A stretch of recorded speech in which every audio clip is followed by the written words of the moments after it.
Bulletin میں سب سے پہلے آپ کو خبر دیں، امریکی وزیر خارجہ اینٹنی بلنکن نے بھارتی وزیر خارجہ کو کھری سنا دیں۔ F-16 طیاروں کے پروگرام پر بھارتی اعتراضات مسترد کر دیے۔ واشنگٹن میں مشترکہ پریس کانفرنس میں واضح کیا کہ پاکستان کو دیا جانے والا F-16 طیاروں کا پروگرام نیا نہیں، عرصے سے ہے۔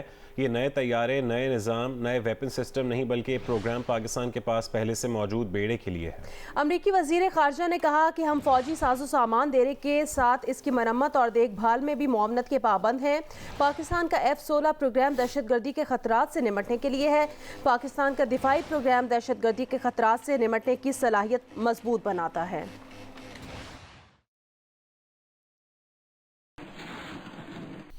آگے بڑھیں، آپ کو خبر دیں، آڈیو لیکس پر وزیر اعظم کی زیر صدارت قومی سلامتی کمیٹی کا اجلاس آج سپہر ہوگا۔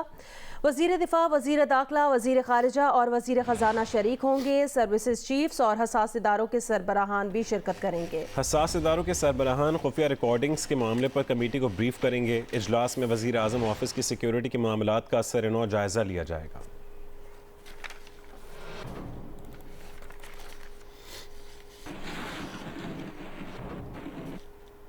وفاقی وزیر احسن اقبال نے کہا ہے کہ آڈیو لیکس کے معاملے پر اعلیٰ اختیاراتی کمیٹی قائم کر دی گئی ہے۔ ہو سکتا ہے کہ عمران خان بھی اس کھیل کا حصہ ہوں۔ وہ پروگرام آج شاہزیب خانزادہ کے ساتھ میں گفتگو کر رہے تھے۔ انہوں نے کہا کہ وزیر اعظم ہاؤس صرف شہباز شریف کا دفتر نہیں بلکہ پاکستان کے چیف ایگزیکٹو کا آفس ہے۔ وہاں سیکیورٹی بریچ ہونا لمحہ فکریہ ہے۔ تشویشناک پہلو ہے کہ ابھی کچھ ایسی آڈیو لیکس مبینہ طور پہ جو عمران نیازی صاحب بتا رہے ہیں وہ پبلک ڈومین میں نہیں آئیں، لیکن ان کے پاس ان کا ایڈوانس نالج اگر ہے تو اس سے تو پھر یہ بھی شبہ پیدا ہوتا ہے کہ ہو سکتا ہے کہ یہ بھی اس کھیل کا حصہ ہوں۔ اس کے لیے ایک ہائی پاورڈ کمیٹی قائم کی گئی ہے اور وہ انویسٹیگیٹ کرے گی۔ پاکستان کی سیکیورٹی ایجنسیز بھی انویسٹیگیٹ کریں گی۔ پرائم منسٹر کا آفس صرف شہباز شریف صاحب کا نہیں ہے، وہ پاکستان کے چیف ایگزیکٹو کا آفس ہے، اور اگر وہاں پہ کسی قسم کی سیکیورٹی یا پرائیویسی بریچ ہوتی ہے تو یہ ایک بہت بڑا لمحہ فکری ہے۔ ہم اس بات کی تہہ تک ضرور پہنچیں گے۔ جو لوگ ملوث ہیں یقیناً وہ ہمارے انٹیلیجنس ایجنسیز ان تک پہنچ جائیں گی، اور جو لوگ بھی اس میں ملوث پائے گئے ان کے خلاف کارروائی بھی ہوگی۔ جو SOPs ہیں ان کو زیادہ مؤثر کیا جائے گا تاکہ آئندہ اس قسم کا کوئی احتمال نہ ہو کہ کوئی ہمارے چیف ایگزیکٹو کی یا ہمارے حساس جو آفیسز ہیں ان کی سیکیورٹی کو بریچ کر سکے۔ نیشنل سیکیورٹی کمیٹی کی میٹنگ ہے، اس میں جو سروس چیفز ہوتے ہیں اور اس میں جو ہمارے انٹیلیجنس کے ادارے ہیں اس کے سربراہان بھی ہوتے ہیں۔ یہ کتنا بڑا معاملہ ہے، میں توقع رکھتا ہوں کہ ضرور کوئی ہو سکتا ہے کہ اس میں کوئی انٹرم رپورٹ اگر ان کے پاس ہو تو وہ پیش کریں گے۔ وہ اس بارے میں ضرور کوئی نہ کوئی اپنی رائے دیں گے، اور ہم بھی اس بات کو یقینی بنائیں گے کہ اس معاملے کو مکمل طور پہ تحقیقات کے ذریعے آئندہ کے لیے کوئی ایسا چانس کھلا نہ چھوڑا جائے۔ شہباز شریف نے وزیر اعظم ہاؤس سے آڈیو لیک کو سیکیورٹی کی خامی قرار دے دیا۔ کہا اس طرح کا سیکیورٹی لیپس بہت بڑا سوالیہ نشان ہے، اعلیٰ سطح کی کمیٹی بنا رہے ہیں۔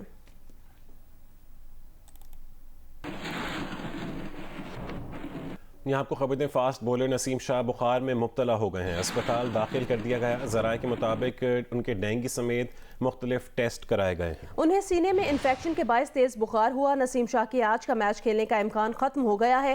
پاک انگلینڈ سیریز کا 5واں T20 میچ آج قذافی اسٹیڈیم لاہور میں کھیلا جائے گا۔ گزشتہ روز بارش کے باعث دونوں ٹیمیں پریکٹس نہیں کر سکی تھیں۔ PTI رہنما فواد چودھری کا کہنا ہے کہ ان کی اسٹیبلشمنٹ سے کوئی نسلوں کی دشمنی تو نہیں ہے، ایونٹ آتے ہیں اور گزر جاتے ہیں۔ رہنما تحریک انصاف فواد چودھری کہتے ہیں کہ پاکستان میں الیکشن کرانے میں اسٹیبلشمنٹ کا اہم کردار ہے، ان کے لیے انتخابات کروانا کوئی مشکل نہیں، اداروں کے ساتھ مل کر بڑھنا چاہتے ہیں، حکومت کے ساتھ بھی بات چیت کو تیار ہیں۔ انہوں نے کہا کوشش ہے فساد کے بغیر الیکشن تک پہنچ جائیں، ورنہ تو اسلام آباد کو بند کرنا پڑے گا تو کوئی بھی صورتحال بن سکتی ہے۔ انہوں نے کہا چیف جسٹس کی یہ بات ٹھیک ہے کہ ایسی پیٹیشنز عدالتوں میں نہیں آنی چاہیے، لیکن عدالتوں کو بھی پارلیمنٹ میں جانے کے مشورے نہیں دینے چاہیے۔ ملک کے کروڑوں لوگ یہ بات نہیں مان رہے۔